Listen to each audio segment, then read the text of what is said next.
आपल्या आधी उठून आपल्यासाठी कोणीतरी नाश्ता बनवतंय, हे पाहून किती छान वाटतं ना. आणि हो, असंच काहीतरी माझ्यासोबत पण घडलं आज.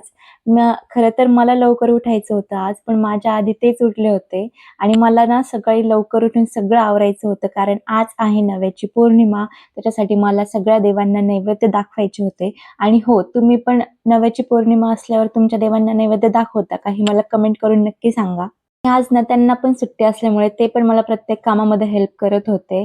आणि इथे ना आज मी मस्त पुरी बनवली होती, त्याच्यासोबत भाजी, खीर बनवली होती आणि मस्त पालक आणि कांद्याचे भजे पण बनवले होते. सोबत एक क्विक रेसिपी शेअर करते, जे की 7 मंथ प्लस बेबीसाठी आहे. त्यासाठी मुगाची डाळ घ्यायची, तांदूळ घ्यायचे, छान धुवून घ्यायचं आणि कुकरमध्ये तूप टाकायचं, हळद, हिंग, जिरेपूड टाकायची, ते छान परतून घ्यायचं आणि त्याच्यामध्ये थोडं गाजर आणि बीट पण टाकायचं, छान परतवायचं, 1 ग्लास पाणी टाकायचं आणि 4-5 शिट्ट्या घ्यायच्या.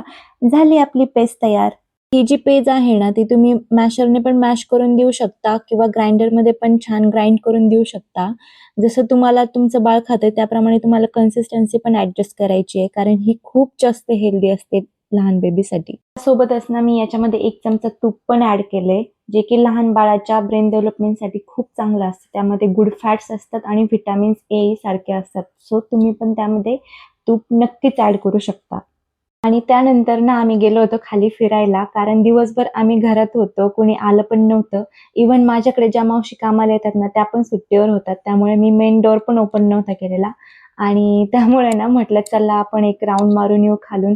मस्त गार्डनमध्ये गेलो, फिरलो आणि त्यानंतर आलो वरती. असा होता माझा दिवस. चलो बाय.